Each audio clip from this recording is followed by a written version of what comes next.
Hi అండి. మన mind మంత్ర ప్రేక్షకులందరికీ వెల్కమ్ టు మై ఛానల్.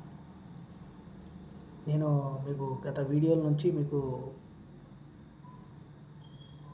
ప్రతి ఒక్కటి చెప్పుకుంటూ వచ్చాను. ఏంటంటే మనం ఎలా ఉన్నత శిఖరాలకు ఎదగాలి, ఎలా ఉండాలి, ఏంటి సంగతి అనేసి మనం ప్రతి ఒక్కటి మీకు షార్ట్ వీడియోలో కానీ మామూలుగా నార్మల్గా మనము చెప్పుకున్న గత వీడియోస్లో కానీ 100%. ఇంకోటి ఏంటంటే మనము ప్రతి ఒక్క దాన్ని చాలా చిన్నగా పరిశీలన చేస్తాం, మొదలు పెట్టుకుంటాం అనమాట. ఏదైనా సరే ఒక ఆలోచన వచ్చిన వెంటనే దాన్ని మనగానే తక్కువ అంచనా వేసుకుంటాం అనమాట.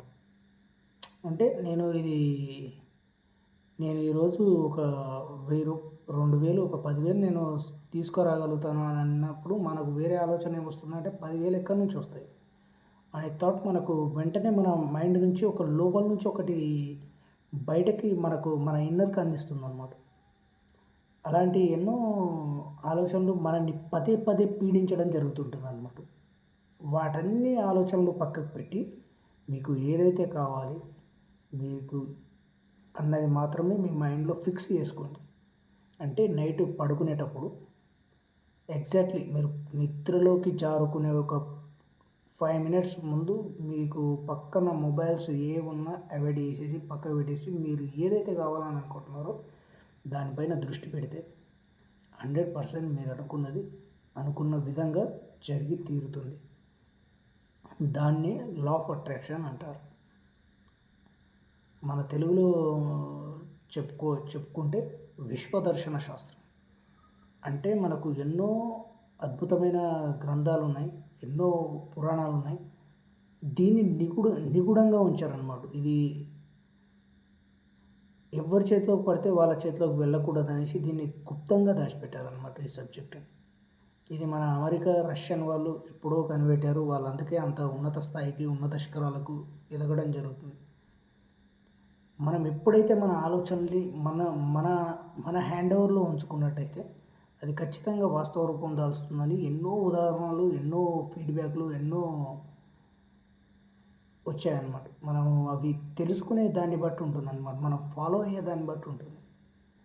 ఒక ఆలోచన వచ్చిన వెంటనే మళ్ళీ ఇంకో ఆలోచన, వాడు మన గురించి ఏమనుకుంటాడు, మనల్ని ఏమంటాడు, అంటే మీకు మీరుగానే మీ లోపల మీ ఇన్నర్ మైండ్ నుంచి మీకు మీరుగానే ఒక ఆలోచన అనేది అక్కడ జరగడం జరుగుతుందన్నమాట.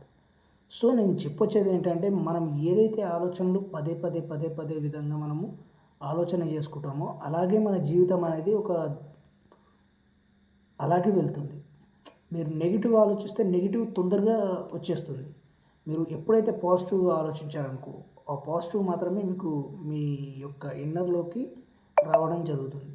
సో నేను ప్రతిదాన్ని క్షుణ్ణంగా పరిశీలించి నేను అనుభవంలోకి వచ్చిన తర్వాతే నేను మీకు చెప్పడం జరిగింది. అంటే మనం ఏదైతే గట్టిగా ప్రయత్నిస్తామో నేను ఇది చేయగలను, ఇది నాతోనవుతుంది, నేను ఎంతైనా సంపాదించగలను అన్నప్పుడు మీ లోపల నుంచి వస్తుంది, నేను ఎక్కడి నుంచి సంపాదిస్తా అనే ఇన్నర్ ఫీలింగ్ మీకు ఖచ్చితంగా వస్తుందన్నమాట.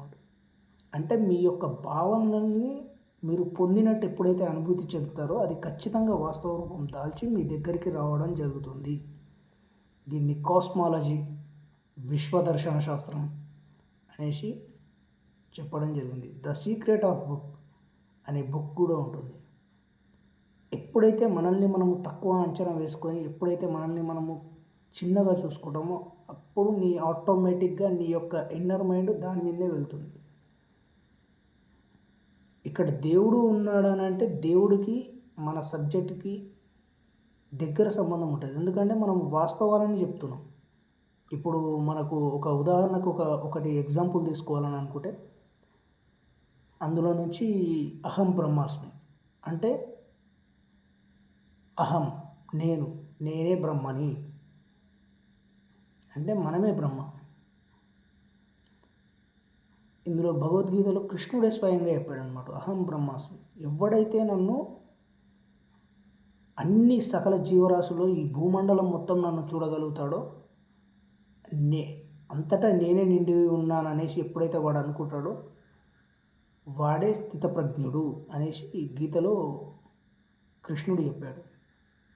ఇక్కడ స్థితప్రజ్ఞత్వం అంటే ఏంటంటే నీకు నువ్వుగా బిల్డ్ చేసుకోవడం. అంటే నీ ఆలోచన ఒకటి వచ్చింది, నీకు నువ్వుగా ఎలా ఉండాలని అనుకుంటున్నావు, నీకు నువ్వుగా ఎలా ఉన్నత స్థానానికి చేరుదామని అనుకుంటున్నావు అనేదాన్ని నువ్వు నీ మైండ్లో నువ్వు ఫిక్స్ చేసుకోవాలన్నమాట. అది ఎలా ఫిక్స్ అయిపోతుంది?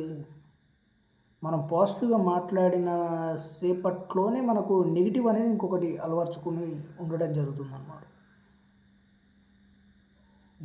ఎందరో మహానుభావులు, వాళ్ళందరికీ సెల్యూట్, హ్యాట్సప్. ఒక మనీ మంత్ర గురువు మన ఆచార్య అనంతకృష్ణ స్వామి గారు కావచ్చు, లేటెస్ట్గా ఇప్పుడు మనీ గురించి చెప్తున్న ఎందరో మహానుభావులు చాలామంది ఉన్నారు. వాళ్ళందరూ చెప్పొచ్చేది ఏంటంటే ఈ విశ్వదర్శన శాస్త్రాన్ని తీసుకొచ్చింది మాత్రం ఆచార్య అనంతకృష్ణ స్వామి గారే. ఇంకోటి ఏంటంటే మనము ప్రతి ఒక్కదాన్ని నెగిటివ్గా ఆలోచించడం, దాన్ని నెగిటివ్గా తయారు చేసుకోవడం, మన జీవితాన్ని ఇక్కడితోనే అయిపోయింది, ఇంకెక్కడికి ముందుకు వెళ్ళలేము అని ఇలా ఎన్నో నిస్సహాయత్వంతో ఉండే వాళ్ళకు నేను చెప్తున్నాను అన్నమాట. మనం ఎప్పుడైతే మనల్ని మనము గుర్తించుకొని నేను ఏదైనా సాధించగలను, ఎంతటి కార్యాన్నైనా సంపాదించగలను, నేను ఎంతటి విజయాన్నైనా నేను చేయగలను అన్న కాన్ఫిడెంట్ నీలో ఎప్పుడైతే బిల్డ్ అవుతుందో అప్పుడు 100% నిన్ను మించిన క్రియేటర్ ఇంకెవ్వరూ ఉండరు. సో ఇలాగే నా ప్రతి వీడియో ఆదరిస్తారని మనస్ఫూర్తిగా కోరుకుంటూ సెలవు తీసుకున్నాను. Thank you universe. రోజు మనం చెప్పాల్సింది ఏంటంటే నిద్ర లేవగానే నేను ఈరోజంతా నాకు మంచి జరుగుతుంది, ఏదైతే మంచి జరుగుతుందో అది మాత్రమే నా దగ్గరికి విశ్వం చేర్చినందుకు విశ్వానికి కృతజ్ఞతలు. ప్రతి క్షణం మనం కృతజ్ఞతా భావనతో ఎప్పుడైతే ఉంటామో అది 100% మీ దగ్గరికి ఖచ్చితంగా తీరుతుంది. కానీ 2 విషయాలు ఖచ్చితంగా గుర్తుపెట్టుకోవాలి. ఒకటి, పక్కవాడికి ఇబ్బంది పెట్టొద్దు, ప్రకృతికి ఇబ్బంది పెట్టొద్దు. ఈ 2 చేయకుంటే సరిపోతుంది. మీరు ఎలా ఉండాలనుకుంటున్నారు, మీరు ఎలా ఉన్నత స్థానానికి ఎదగాలని అనుకుంటున్నారు అనేది ప్రతిదీ మీ చేతిలోనే ఉంది. ప్రతి ఒక్కటి మీకు విశ్వం మీ వెంటే ఉంటుంది, నీ దగ్గరే ఉంటుంది, నీకు సపోర్ట్గా చేస్తుంది. అది దేవుడే కావచ్చు, విశ్వమే కావచ్చు, ఎవరైనా కావచ్చు. కానీ ఖచ్చితంగా నీకు నువ్వే దేవుడివి అనే కాన్ఫిడెంట్ నీకు ఎప్పుడు బిల్డ్ అవుతుంది? ఇవన్నీ పాటించిన తర్వాత పక్కవాడికి ఇబ్బంది పెట్టొద్దు, ప్రకృతికి ఇబ్బంది పెట్టొద్దు. ఈ 2 కాకుండా నీ ఇష్టం వచ్చినట్టు నీ లైఫ్ని ఎంజాయ్ చేసుకో. హ్యాపీగా, వీలైనంత మటుకు హ్యాపీగా ఉండేలా చూసుకో. సో అందరికీ ఇప్పటిదాకా మిమ్మల్ని అసలు నేను ఒక 5 minutes చేద్దాం అనుకున్నా, ఎక్కువైపోయింది. చూసి like and share, subscribe. Thank you universe. Love you money. Thank you universe. Thank you so much friends. Bye.